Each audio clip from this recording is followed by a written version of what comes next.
been quite a year for baseball in Cuba. It started with the Cuban National Series, the country's top-level baseball league, playing all the way until April, way past the scheduled end date in the first week of February. But at least they were able to finish their season. From the spring of 2020 to the spring of 2021, that didn't happen in a lot of countries. Alazanes de Grama were crowned champions of the 2020-21 season, their third title in the last 5 years. One of their biggest contributors was starting pitcher Lázaro Blanco. He was 7-1 with a 2.01 ERA in 10 starts and 62 innings. Other greats around the league included a young hitter named Cesar Prieto, who won the batting title with a 4.03 average. Lisbon Correa led the league in home runs and slugging. On the other side of the world, 4 Cubans were starting their season with the SoftBank Hawks, the defending champions of Japan's Nippon Professional Baseball. 2 hitters, Alfredo Despaigne and Yuraspel Gracial, had already made a name for themselves. Relief pitcher Livan Moanello had been one of NPB's top relievers in 2020. A new relief pitcher, Andy Rodriguez, was starting his debut season there, and another pitcher, Raidel Martinez of the Chunichi Dragons. These were the stars of Cuban baseball, and after Grama had won the league title, it was time for a busy schedule of international baseball tournaments for the country's top players. First up was the Baseball Americas Olympic qualifier in Florida. 8 teams were competing. First place would automatically qualify for the Tokyo Games. Second and third place would get a second chance at the final Olympic qualifier 1 month later. Cuba was one of the favorites to win it. They had the best players from the Cuban League, which is about on par with the other Caribbean winter leagues. Even better, all 3 pitchers and 1 hitter were coming back from Japan to take part. Gracial was injured. Cuba was the only team that had active NPB players.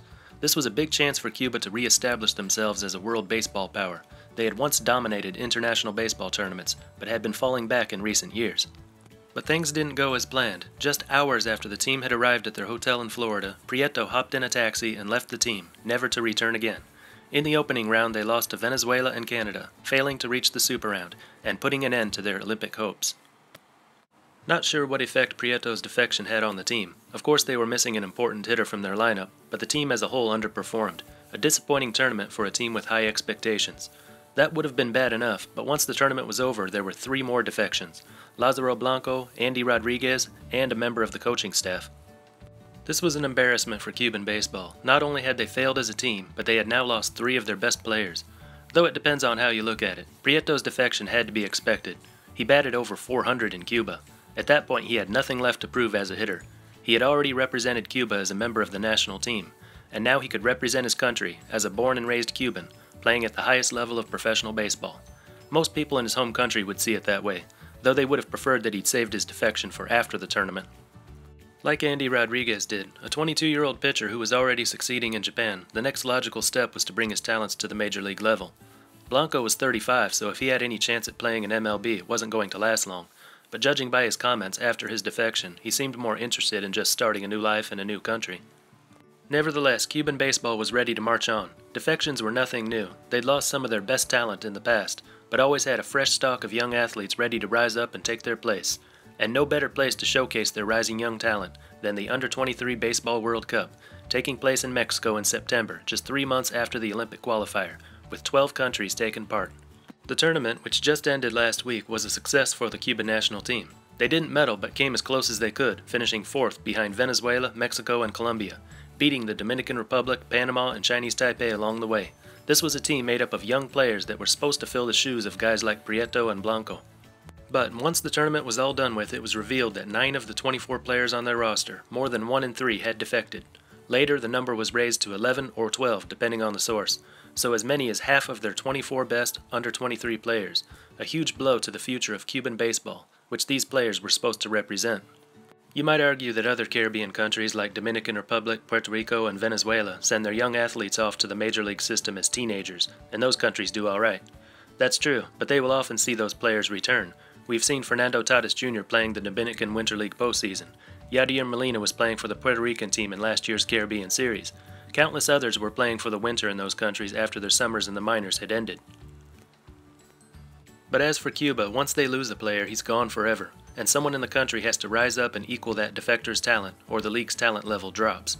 So losing one of their top hitters, one of their top starting pitchers, and one of their best relief pitchers certainly hurt, but it wasn't the end of the world. But losing more than a third, possibly half, of their best under-23 players is a huge blow to the country's baseball program.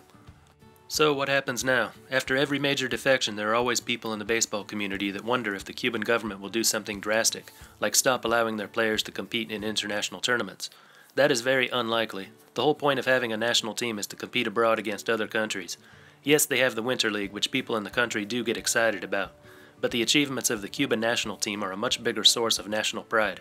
For some people in the country, it may be the only thing that gives them a strong sense of pride in their country.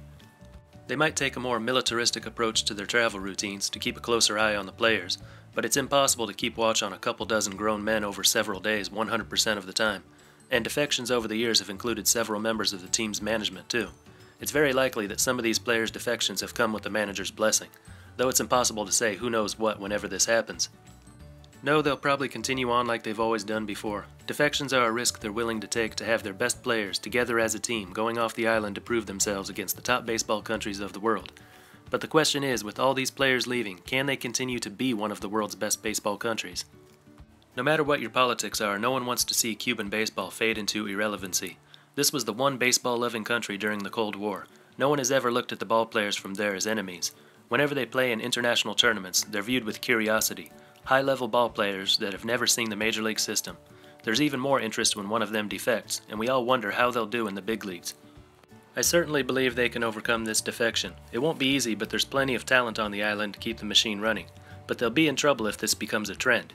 It's one thing when a gifted player does his time in the Cuban League, plays for the national team, and then decides to take his talent to the next level.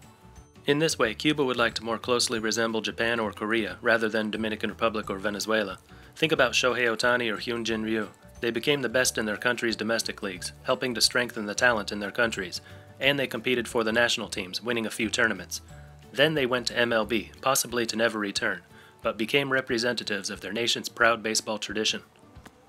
But if you get a large number of young athletes leaving the island before they ever contribute anything to Cuba's baseball program, it's going to be hard to maintain the country's talent level to compete with the top countries of the world. Of course, I'm not saying they shouldn't defect. That's a decision they have to make for themselves, and the decision doesn't always have to do with baseball. I'd just like to see Cuba remain as one of the world's top countries in baseball, but it's going to be hard if they keep losing their best young ball players. Let me know what you think. According to one source, this was a record for the highest number of defectors at a single tournament. So will this have an everlasting effect on the future of Cuban baseball, or will they just move past it like they've done with all other defections before? Anyway, that's all for this one. Until next time, this is Baseball International. See ya.